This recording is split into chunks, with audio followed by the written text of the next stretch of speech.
दोस्तों, मेरा नाम सिद्दीकी अफरोज़ आलम है। आज मैं आपके सामने फिर एक बार हाजिर हुआ हूँ। आज का जो हमारा टॉपिक है, एक है तो सेफ़ है। एक है तो सेफ़ है यानी सभी युवाओं के लिए ये एक अच्छी बात है कि हमें एक होना चाहिए। आज का जो युवा वर्ग है, वो फुल्ली टेक्नोलॉजी लोडेड युवा वर्ग है और सिंपली सिंगल क्लिक के ऊपर उसके सभी प्रोग्राम, सभी कार्यक्रम होते हैं। मनी ट्रांसफ़र से लेकर इलेक्शन के दिन वोट डालने तक, इन सभी चीज़ों को एक ही क्लिक काफ़ी है, एक ही बार हमें प्रेस करना है। दोस्तों, हम युवाओं को आज सभी तरीके की इन्फॉर्मेशन, माहिती सिंगल क्लिक के ऊपर मिल जाती है। आज का दौर जो है वो डिजिटल दौर है। इस डिजिटल दौर में माहिती मिलना कोई बड़ी बात नहीं है। इस माहिती को आप सिंपली एक सिंगल क्लिक के ऊपर ही हासिल कर सकते हैं।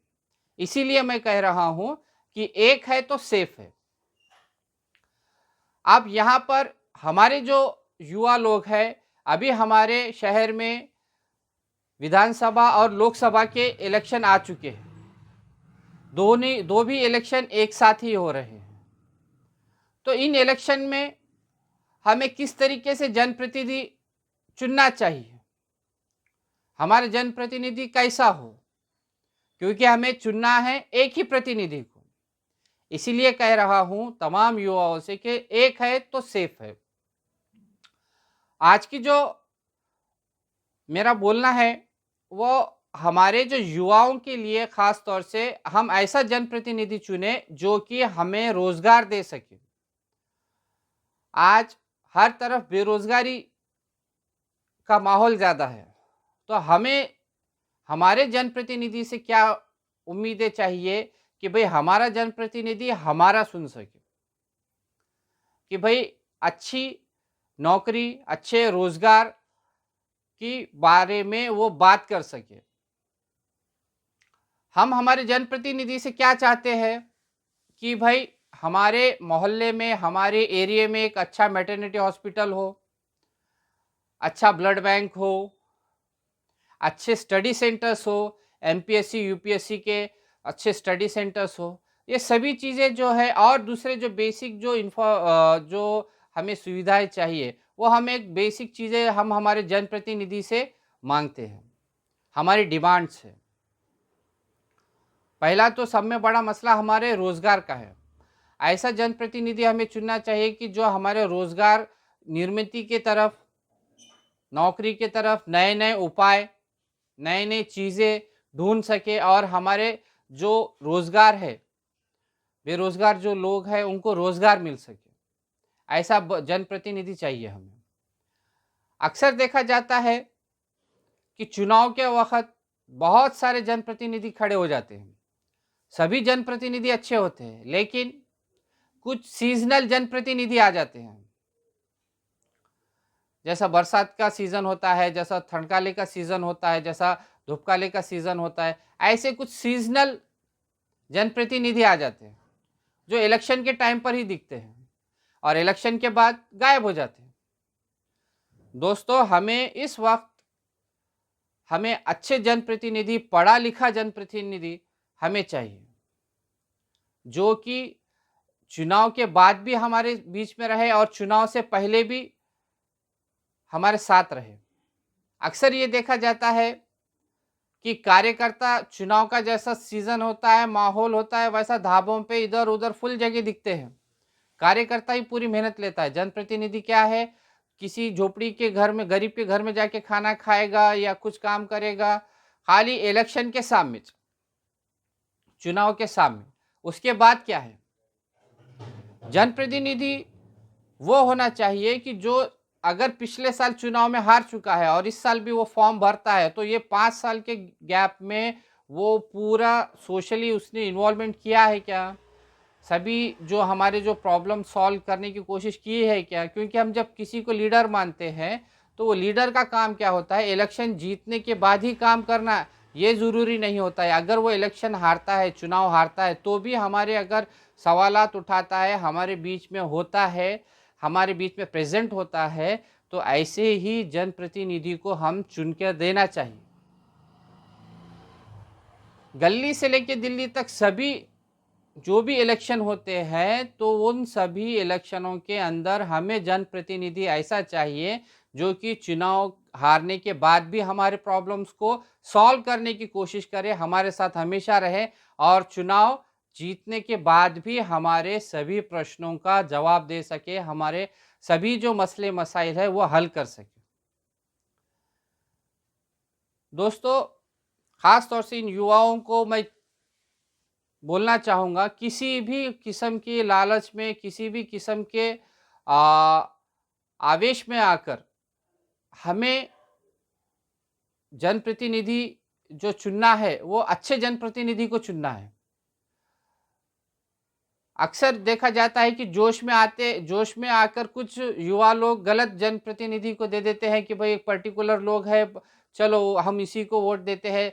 अरे भाई, आप वोट दीजिए, मगर जो ऐसा जनप्रतिनिधि हो कि वो हमारे हर वक्त हमारे साथ रहे, ऐसे जनप्रतिनिधि को हमने चुनकर देना चाहिए। अभी इलेक्शन के टाइम पर, ये एक एग्जाम्पल के तौर पर बता रहा हूँ, इससे पहले भी मैं आपको बता चुका हूँ कि भाई आपका जो कभी ना कभी आप स्कूल को जा चुके हैं, स्कूल में आपके जो मॉनिटर चुनने होते हैं, तो जिस दिन क्लासरूम के अंदर हमें हमारा मॉनिटर चुनना होता है, उस दिन अगर आप एब्सेंट रहेंगे और उस टाइम पर अगर शरारती बच्चे अगर चुन के आते हैं, तो आपकी क्लास की क्या मॉनिटरिंग होंगी, क्या सही रिपोर्टिंग होंगी। अगर आप अच्छा मॉनिटर क्लास का चुनना चाहते हैं, तो आपको क्या करना पड़ेगा, एक अच्छा मॉनिटर, अच्छा लड़का जो क्लास में का है, उस दिन आपको उसी को वोट करना है। तो वो जो अच्छा लड़का है, तो वो आपकी मॉनिटरिंग सही से कर सकेगा, और आपके जो भी क्लासरूम के जो प्रॉब्लम्स है वो टीचर्स को बताएगा, स्कूल को बताएगा, जो भी उसकी जो प्रोसेस रहेगी क्लास टीचर को बात डिस्कस करेगा उस अच्छे मॉनिटर की। तो इस तरीके से आपको अच्छी क्लासरूम मिलेंगी। अगर शरारती बच्चे मॉनिटर बनते हैं, तो फिर आपका क्या प्रॉब्लम सॉल्व करेंगे, वो क्या आपकी क्लासरूम की मॉनिटरिंग करेंगे, क्या वो लड़का क्लास टीचर को अच्छे से रिपोर्टिंग करेगा। ये एक स्कूल के इलेक्शन के मॉनिटरिंग के इलेक्शन के ताल्लुक से आपको मैं एग्जांपल दिया हूँ। तो अच्छे जनप्रतिनिधि का काम भी वैसी उसी तरीके से होता है कि हमें एक होकर एक अच्छे जनप्रतिनिधि को, जो पढ़ा लिखा जनप्रतिनिधि है, चुनाव जीतने के बाद भी काम कर सके, अगर वो चुनाव हारता है तो भी हमारे काम कर सके, हमारे बीच में हर वक्त अवेलेबल हो सके, ऐसे ही अच्छे जनप्रतिनिधि को चुनना चाहिए। अभी हमारे पास विधानसभा और लोकसभा के भी इलेक्शन आ चुके हैं, तो इस वक्त हमें क्या करना चाहिए कि वोटिंग से पहले क्या करना चाहिए कि आपको आपके बीएलओ से संपर्क करना चाहिए। बीएलओ से आप जाकर, बीएलओ के पास आप जाकर आपने आपकी पोल चीट लेना चाहिए। 1-2 दिन पहले जाकर आप वो सेंटर को देखिए जहाँ पर आपको वोट डालना है। बूढ़े बुजुर्ग लोग होंगे तो उनके वास्ते व्हील चेयर का इंतज़ाम कर दीजिए, या एक बेंच का इंतज़ाम कर दीजिए, क्योंकि गर्भवती महिलाएं वगैरह आती है तो उनको बैठने के वास्ते भी। पानी की बोतल साथ में रखिए, कितना टाइम लगेगा मालूम नहीं है। तो ये सभी चीज़ों का इंतज़ाम आप आपके तौर पर भी कीजिए। पर्सनली जो गली के मोहल्ले के जो नौजवान जो लोग होते हैं, वो लोग ने करना चाहिए, क्योंकि चुनाव हमारे भारत देश में एक त्यौहार की तरह माना जाता है, और इस त्यौहार को अच्छे से अगर मनाना है तो सभी चीज़ों का इंतज़ाम हम खुद ही से अच्छे से कर ले तो और अच्छा होगा। जल्द से जल्द चुनाव करके आ जाए, सुबह 7 से 10 के बीच में ठंडे टाइम पर जाइए, ठंडे टाइम पर आइए, सुकून से जाइए, सुकून से आइए, कोई गड़बड़ नहीं। और ख़ास तौर से अफ़वाहों पे ध्यान ना दें चुनाव के वक्त, कि इसकी हवा चल रही, उसकी हवा चल रही। हवा किसकी भी नहीं चलती, आपको एक अच्छे जनप्रतिनिधि को चुन के देना है। हवाओं के ऊपर अगर आप रहेंगे तो आपके प्रॉब्लम हमेशा हवाओं में ही उड़ते रहेंगे। आप आपके घर से, आपके गली से, आपके मोहल्ले से इकट्ठा होकर एक ही कैंडिडेट को, जो भी पार्टी, जिस किसी भी पार्टी का हो भाई, उसी को वोट देना है, ये ध्यान में रखकर आप वोटिंग को जाइए, क्योंकि एक है तो सेफ है। तो इस सभी लोगों को, हम तमाम युवाओं को हमारे अच्छे एक जनप्रतिनिधि को चुनकर देना है, जो कि हमारे रोज़गार, हमारे हेल्थ के ऊपर, हमारे एजुकेशन के ऊपर जो ध्यान दे सके, ऐसे ही जनप्रतिनिधि को हमें चुनकर लाना है, ताकि आने वाले 5 साल में हमारे जो एरिया का जो विकास है वो अच्छे से हो सके। अभी जो बीएलओ से आप लोग जाएंगे, कांटेक्ट करेंगे, वहाँ पर जाने के बाद भी आप लोग जिसके नाम गलत हो चुके हैं या डिलीट हो चुके हैं, उनसे आप कांटेक्ट कीजिए।